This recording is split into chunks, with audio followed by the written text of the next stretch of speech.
sumbatan, misalnya di sini ya, ini misalnya di sini, berarti kan ini kan ya pembuluh darah yang memperdarahi ya, mengalirkan darah ke jaringan otak di sini tersumbat.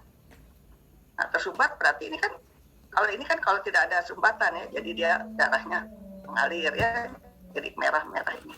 Tapi kalau ada sumbatan, ini nggak ada nih, nggak ada darah. Nah, jadi otak di sini tidak diperdarahin, berarti tidak diberi makanan ya, dan tidak diberi oksigen. Jadi akan mati lama-lama.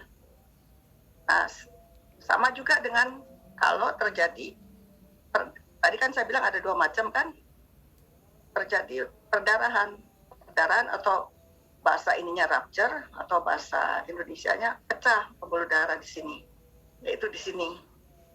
Ya sama saja, kalau pecah di sini, darahnya kan akan beleber di sini ya. Jadi apa sih beleber tuh? Akan memperdarahi di sini.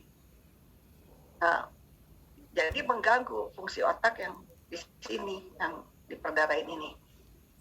Jadi darahnya akan di sini banyak.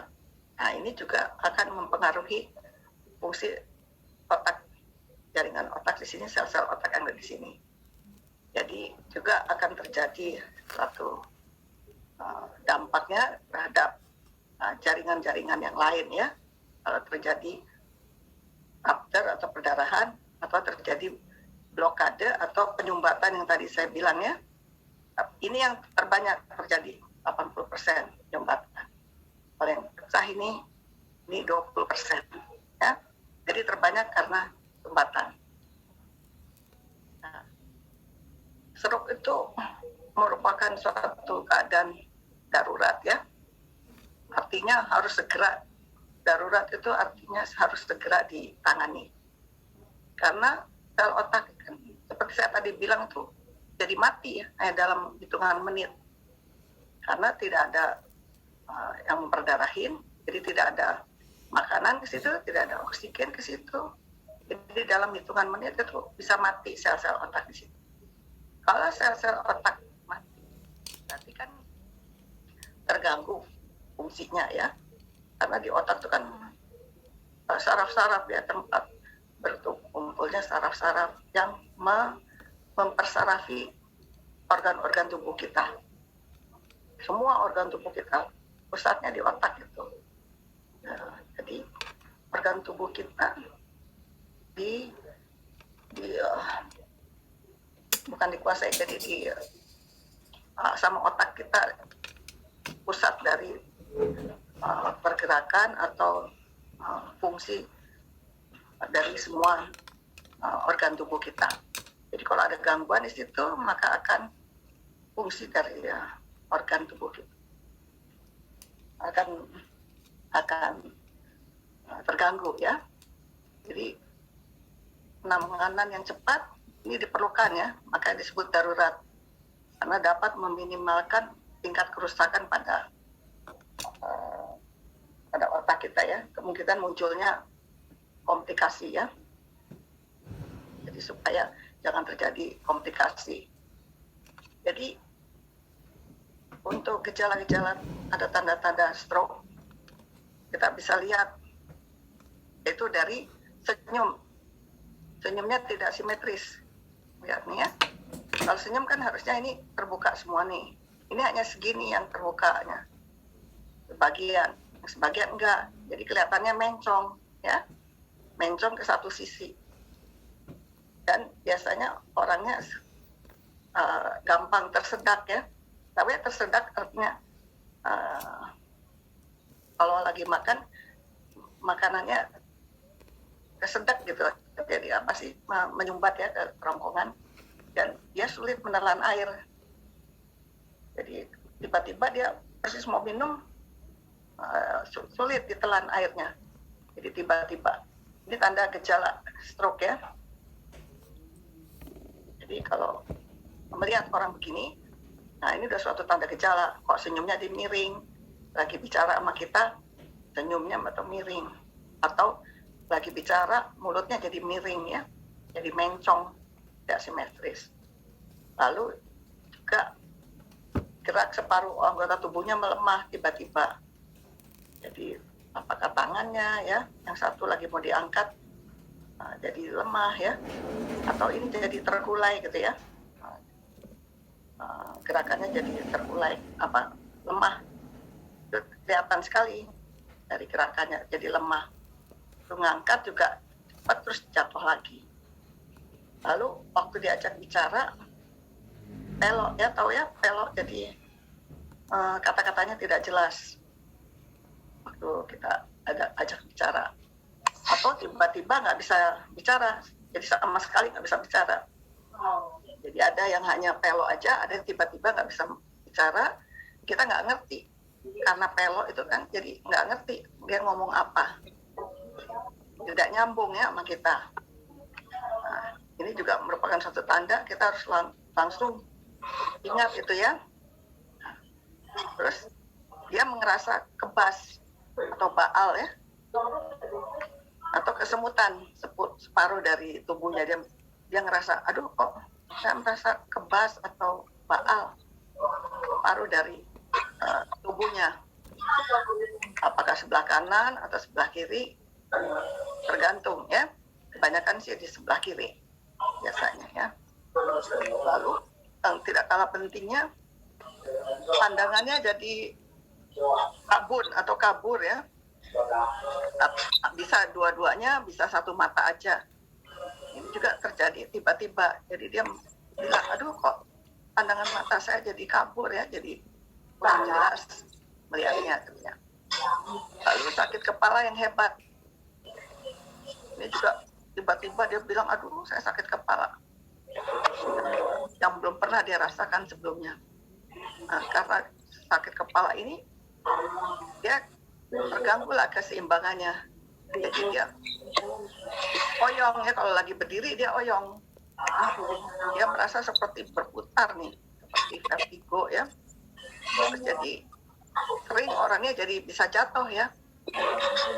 Makanya kalau kita ada orang tiba-tiba jatuh, kita sudah mulai curiga ya, langsung kita lihat bagaimana, apakah ada gejala yang tadi dari mula tadi, senyumnya udah mencong, terus gerak tubuhnya melemah, lalu bicaranya pelok, lalu kebas atau baal atau kesemutan, lalu pandangannya dia bilang kok saya jadi kabur ya, atau rabun ya. Lalu yang tak kalah penting adalah sakit kepala yang hebat. Nah, ini udah gejala stroke, pasti ini stroke. Jadi kalau sudah menemukan orang kayak gini, ini pasti stroke ya. Jadi karena keadaan darurat, jadi harus cepat kita tahu gejala ini. Karena keadaan darurat itu berarti kita harus cepat mengambil tindakan, atau cepat-cepat ya, nomor satu orang awam yang mengambil tindakan. Kalau dokter ya juga harus cepat melakukan diagnosa dan juga terapi ya, tindakan. Nah, selain gejala yang di atas tadi, stroke ini juga dapat menimbulkan gejala yang lain. Ini tak kalah penting ya. Dia mual dan muntah, bisa juga ya. Karena pusing sekali dia jadi mual dan muntah. Jadi nggak ada sebab, dia tiba-tiba mual terus muntah. Terus yang tidak kalah penting, kesadarannya menurun. Jadi kalau kita sebut pingsan ya, dia mula-mula masih bisa diajak ngomong, lama-lama menurun, udah nggak bisa diajak ngomong lagi, atau tidak ada lagi komunikasi dengan kita, dan pingsan. Yang paling itu jelas adalah yang tadi saya bilang, sulit menelan atau tersedak ya. Dia tersedak karena sulit menelan. Jadi persis mungkin waktu makan atau waktu mau minum nggak bisa ya, nggak tersedak, nggak bisa diminum, jadi keluar lagi. Itu yang disebut tersedak. Dan yang paling jelas sekali adalah gangguan keseimbangan dan kendali dari gerak tubuh. Jadi ini sangat jelas sekali. Biasanya orangnya jatuh ya, karena keseimbangannya terganggu, dan dia tidak bisa mengendalikan tubuhnya kan. Keseimbangan kita ini adalah mengendalikan gerak tubuh kita. Nah, ini juga satu hal yang sangat penting ya. Nah, kenapa ini? Karena seperti tadi saya bilang, otak kita ini kan adalah pusat dari pengendalian bagian-bagian dari tubuh kita. Jadi pusat gerakan tangan, gerakan jari-jari kita, apa bicara kita, gerakan untuk mengunyah, apa semua gerakan-gerakan dari semua organ-organ tubuh kita, juga jantung, paru-paru, semua ya organ-organ tubuh itu semua pusatnya kan di otak ya. Jadi gejala stroke itu tergantung daripada bagian otak yang terserang itu yang mana dan apa tingkat kerusakannya. Jadi apakah kerusakannya sangat hebat, terus bagian otak mana, kalau misalnya bagian otak bicara ya, pusat bicara yang terkena, misalnya tersumbat sehingga pusat bicara terganggu, dia nggak bisa bicara. Kalau gerakan tangan atau kaki yang terserang, terus tingkat kerusakannya cukup tinggi, maka dia lumpuh, itu yang disebut lumpuh ya, nggak bisa digerakkan anggota tubuhnya, terutama tangan dan kaki ya. Nah, kenapa hanya sebagian? Karena kan otak kita itu dibagi dua, otak kiri dan otak kanan ya. Jadi yang terserang yang mana, jadi makan bagian tubuh yang sebelah kiri, nah berarti yang kena otak yang bagian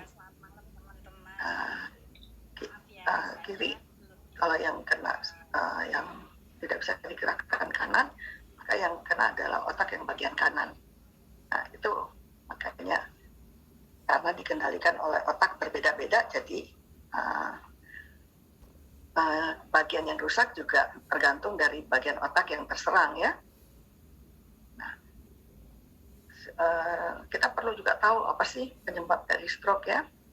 Kita tahu, kita bisa memprevensi ya, kita bisa mencegahnya. Jadi kebanyakan yang paling sering itu tekanan darah tinggi, khususnya yang hipertensi berat ya.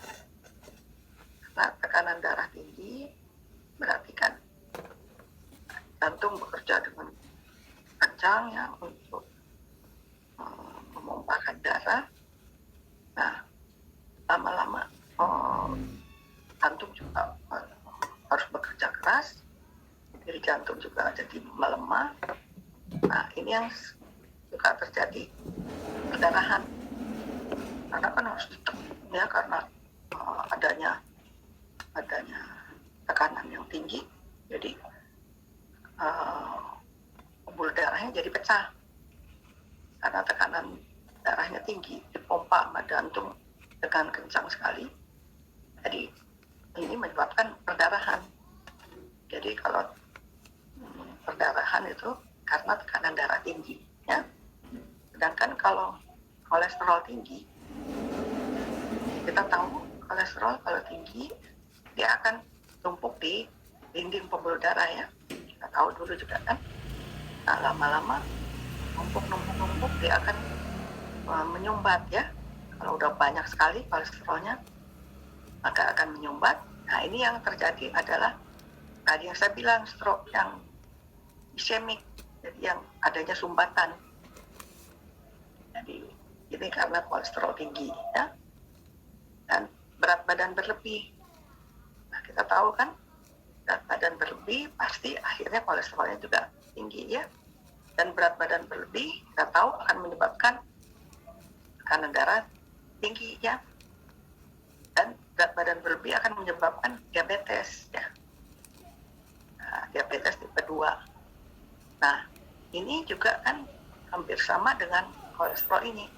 Diabetes kan karena gulanya banyak di darah. Jadi ini juga akan menyebabkan darahnya jadi kental ya. Jadi aliran darah juga kurang baik ya dengan diabetes karena gula darah, maka juga perdarahan kurang bagus ya dialirkan ke sana. Ini juga termasuk yang menyumbat, jadi bisa lama-lama menyumbat. Nah, penyakit jantung seperti gagal jantung, penyakit jantung bawaan, infeksi jantung, aritmia ini adalah artinya denyut jantung tidak teratur atau kadang-kadang berhenti ya denyut jantungnya. Nah ini semua juga akan menyebabkan aliran darah ke otak.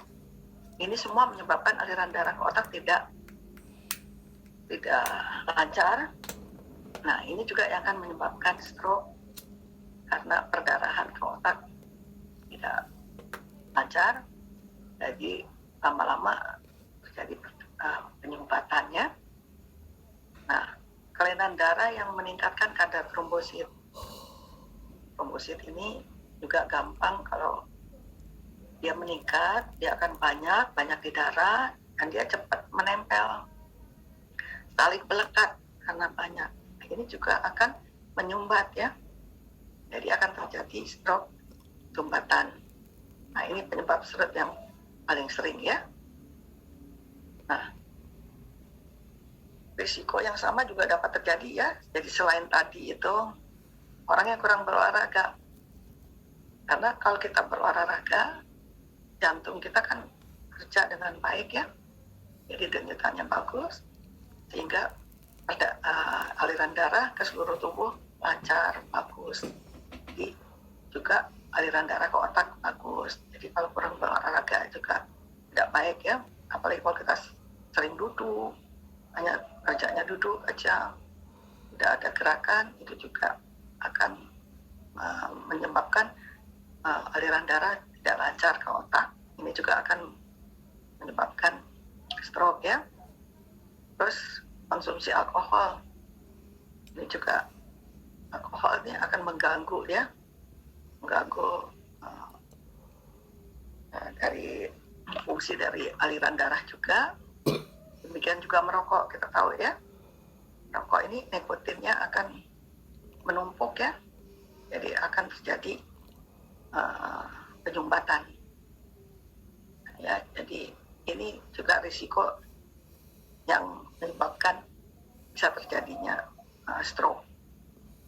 Jadi selain penyakit dan gaya hidup, juga ada faktor-faktor lain ya. Tadi kan penyakit sudah saya sebut, nah ini gaya hidup ya. Juga ada faktor lain yang bisa menyebabkan stroke, yaitu keturunan. Nah ini juga nggak bisa dihindari ya, kalau kita punya keturunan yang pernah stroke, jadi kita punya risiko untuk terkena stroke ya. Jadi hati-hati kalau kita tanya-tanya keluarga kita apa ada yang kena stroke. Jadi kita harus mulai ya menjaga dengan ini gaya hidup ya, kita udah mulai harus perhatikan. Juga usia.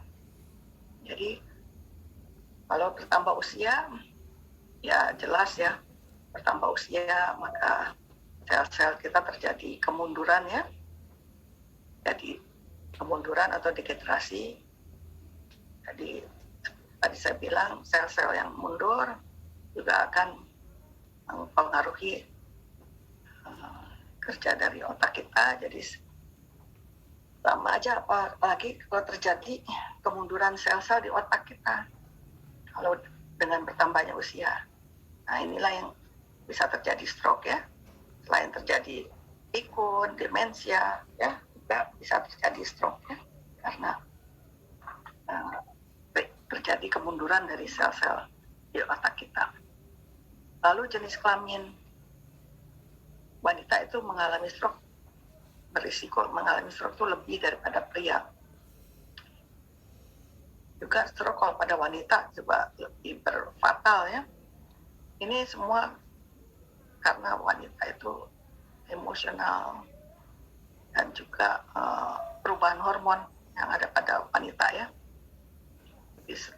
wanita ini kenapa lebih ini dari pria, karena hormonnya ya, terutama hormon estrogen ini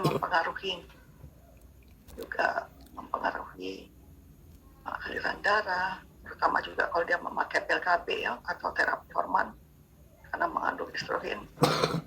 Ini juga meningkatkan risiko terjadinya stroke, sama stroke hemorrhage ya, yang perdarahan. Itu kalau pada wanita, dan wanita suka lebih emosional ya daripada pria, sehingga dia lebih berisiko untuk terjadi stroke. Nah, kalau kita menduga ya ada yang mau mengalami gejala stroke, untuk memastikannya gitu, kita bisa melakukan pemeriksaan yang sederhana.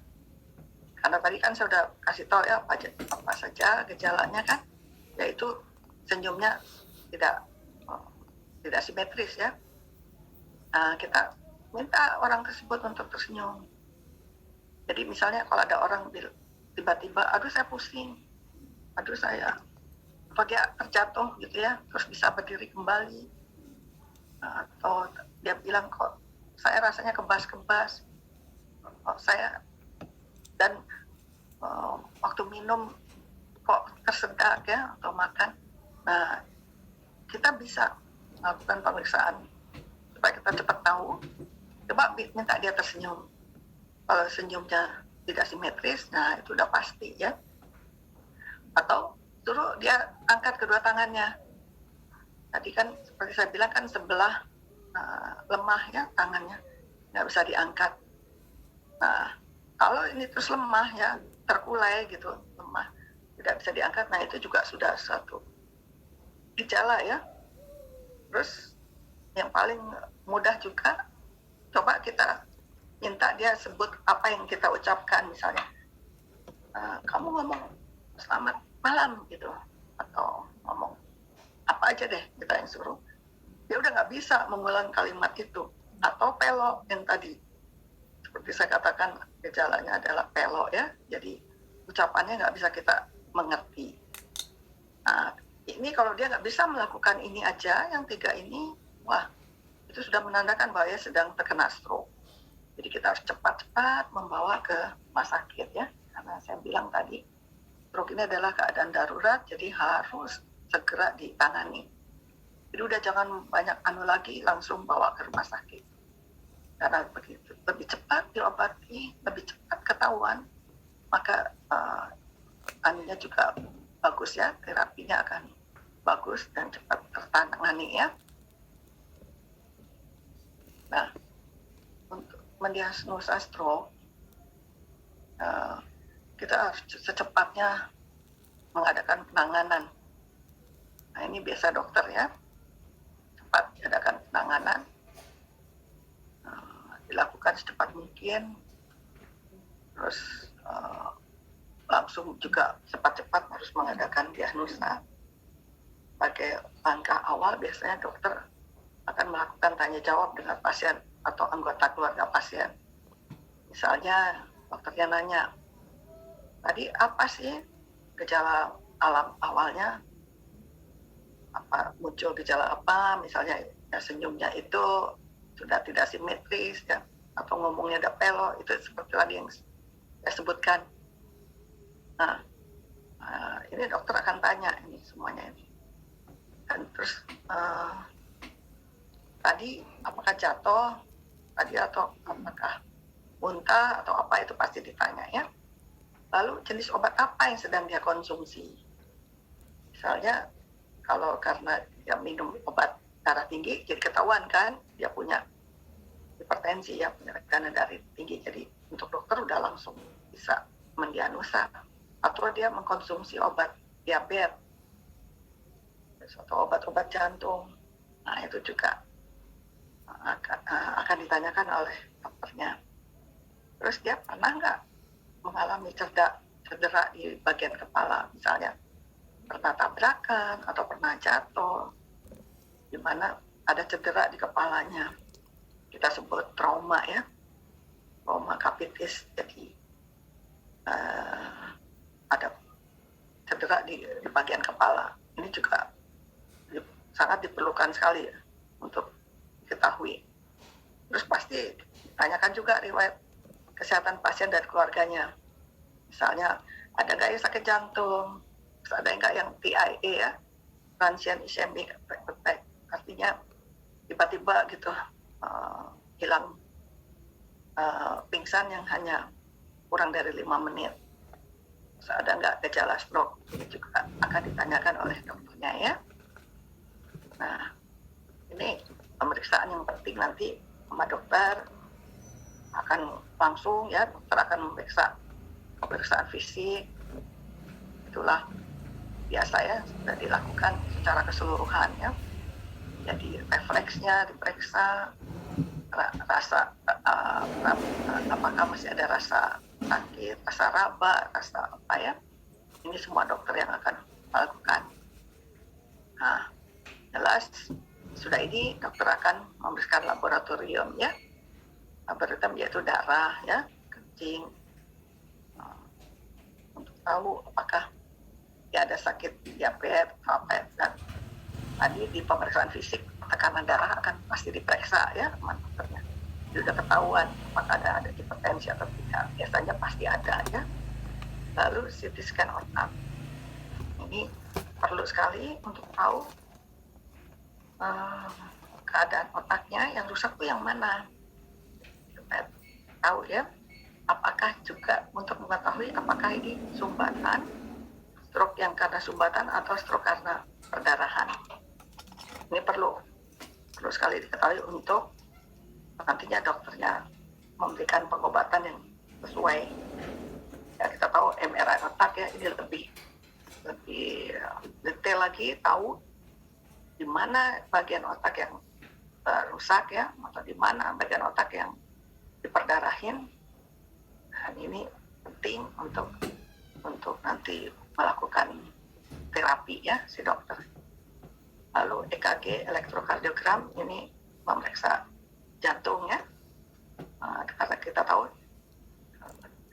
kelainan jantung juga akan menyebabkan stroke. Lalu echokardiografi, nah ini juga untuk melihat keadaan otak ya secara foto ya. Nah ini juga USG, Doppler karotis, ini untuk tahu dari pembuluh darah di leher, bagaimana keadaan pembuluh darah di situ. Ini juga berpengaruh ya. Ini saya rasa untuk hanya supaya tahu aja ya. Nah, pengobatan stroke, penanganan khusus terhadap pasien stroke itu sama dokter ahli saraf ya, harus dokter ahli saraf dan dokter bedah saraf. Karena kan kalau perdarahan kita perlu dokter bedah saraf, jadi harus diadakan bedahan ya untuk mengeluarkan darah tadi yang memperdarahin, itu harus cepat-cepat dilakukan. Sedangkan kalau dokter saraf untuk mengetahui pertama-tama itu ya ini yang mana sih, apakah yang sumbatan ataukah yang perdarahan. Nah, jelas penanganan disesuaikan dengan jenis stroke-nya ya, yaitu jenis yang sumbatan atau jenis yang perdarahan. Dan pasti ya dokternya akan memberikan obat-obatan dan operasi. Itu pengobatan dari stroke ya. Ini untuk dokter, tapi kita yang awam supaya tahu aja ya bahwa ini loh nanti yang dihadapi. Jadi kemungkinan bedah dan kemungkinan harus ada obat-obatan ya. Jadi kemungkinan hanya obat-obatan saja, kemungkinan ada operasi, supaya tahu ya. Nah, peluang penderita stroke ini untuk tahu aja ya, kayak dalam menangani sebelum ke dokter supaya tahu ya. Walaupun penderita telah menjalani pengobatan, stroke tidak bisa pulih sepenuhnya ya kalau dia ditangani. Tapi sekarang dengan pengobatan yang lebih ini ada sih yang bisa ya pulih dengan sepenuhnya. Terutama juga dengan adanya herbal dan kayak produk-produk kita ada yang bisa pulih sepenuhnya. Nah, inilah berikut ya. Kalau secara teori ya, 33% penderita stroke itu bisa pulih sepenuhnya. Ya, menurut pengalaman.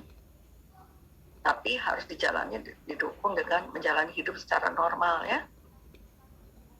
Dia juga harus latihan dan hidup secara normal ya. Nah, sekitar 33% penderita stroke dapat pulih tapi mengalami kelumpuhan. Nah, ada yang begitu ya. Mulai dari kelumpuhan yang ringan, seperti untuk mandi dia tetap harus dibantu. Kalau kelumpuhan berat tidak bisa bangun sama sekali ya. Terus sekitar 33% penderita stroke tidak pulih sama sekali dan meninggal dalam kurun waktu 1 tahun. Bahkan sebagian besar dari penderita meninggal di rumah sakit pada beberapa minggu awal. Ini kalau keadaannya sangat berat waktu terjadi stroke atau lokasi dari terjadinya stroke itu di otak. Nah, ini juga menentukan ya lokasinya di mana. Kalau lokasinya di tempat yang vital, nah itu biasanya meninggal ya. Itu udah nggak bisa ditangani dengan operasi karena sulit juga operasinya. Tapi sekarang dunia ilmiah udah makin maju, juga alat-alat makin maju. Kayaknya ini masih bisa dikurangin lah. Kalau dulu mungkin tinggi ya angka kematian, sekarang mungkin berkurang ya, rendah. Nah, pencegahan ini perlu ya. Untuk mencegah stroke kita harus menerapkan gaya hidup yang sehat ya. Terus kenali dan hindari risiko yang ada serta ikuti anjuran dokter. Ini beberapa cara lah untuk mencegah stroke bisa saya berikan, yaitu menjaga pola makan ya. Jangan obesitas, jangan sakit gula ya, sakit diabetes, jangan kolesterol tinggi ya. Jadi jaga pola makan, sebaiknya banyak sayur-sayuran, biji-bijian, dan kurangin yang goreng-gorengan ya. Nah, ini menjaga pola makan ya. Terus olahraga secara teratur, seminggu misalnya 3 kali ya, paling sedikit. Untuk kerja jantung supaya bagus ya, aliran darah jadi bagus. Lalu yang penting berhenti merokok ya, atau kurangin, jangan terlalu banyak. Jadi ini juga anjuran kami sebagai dokter, terus hindari konsumsi alkohol karena ini tadi juga penyebab ya. Terus yang sangat penting sekali ini penggunaan narkoba. Nah, itu sangat penting sekali ya. Nah, kita nggak usah takut. Untung kita ada produk Maximax yang bisa membantu ya untuk penderita stroke.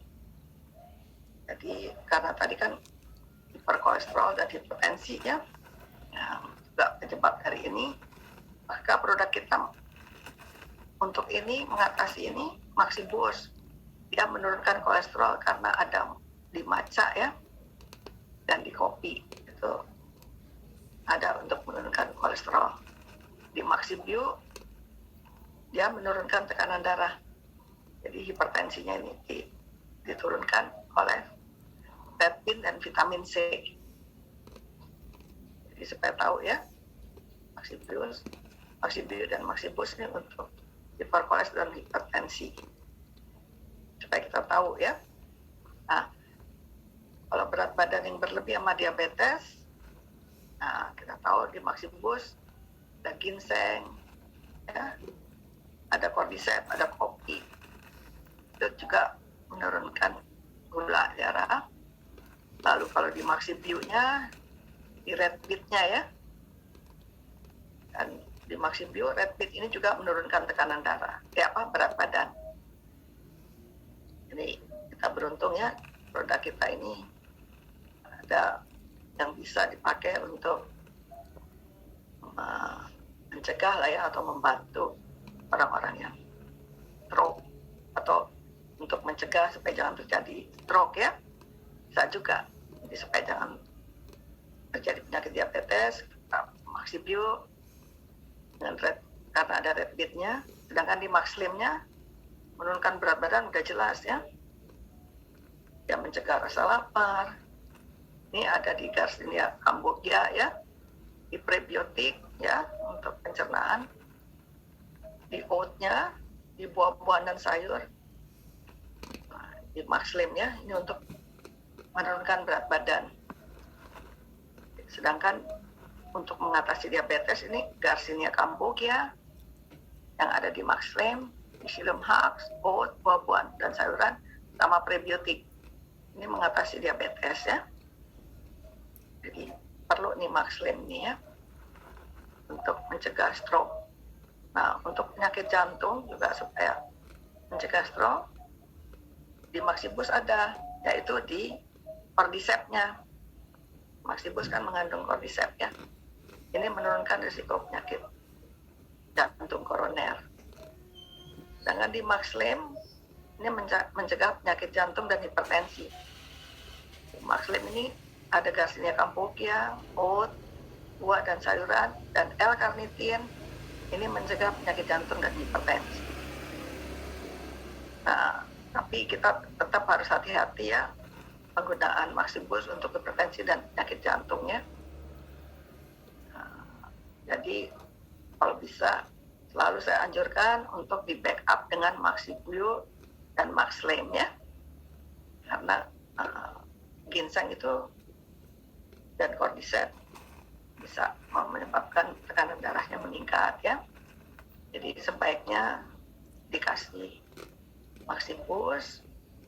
Sebelum Maxibus kita backup dulu dengan Maxibio dan Maxslim. Makanya saya selalu mengatakan kan, sebaiknya pagi Maxibio, baru terus siangnya Maxibus ya, lalu Maxislim siang, baru Maxibus datang lagi antara siang dan sore. Malamnya, sorenya Maxslim lagi dan Maxibio. Itulah mengapa saya selalu menganjurkan begitu, karena ini tadi ya Maxibus dan Maxislim banyak sekali ya mencegah penyakit jantung, hipertensi, penyakit risiko jantung koroner ya, terus mengatur kadar gula, berat badan, diabetes ya, menurunkan berat badan dan mengatasi diabetes di Maxslim ini.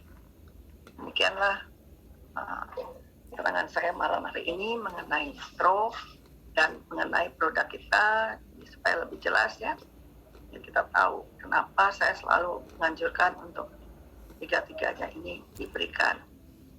Kalau ada penyakit stroke, diberikannya selang-seling supaya membantu Maxibus ini menurunkan tekanan darah.